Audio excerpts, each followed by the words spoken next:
Hey everyone, welcome back. In this tutorial, I'll show you how to connect your domain to Squarespace in 2026.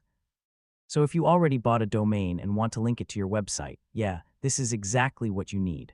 First, log in to your Squarespace account and go to Settings. Then find the Domains section inside your website dashboard. Next, click on Use a domain I own or Connect existing domain.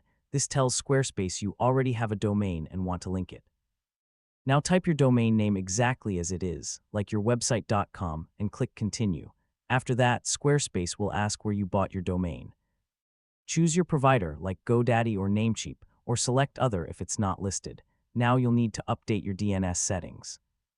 This usually means adding or replacing records like CNAME and a records in your domain provider's dashboard. Don't worry, it sounds technical, but Squarespace gives you exact values to copy.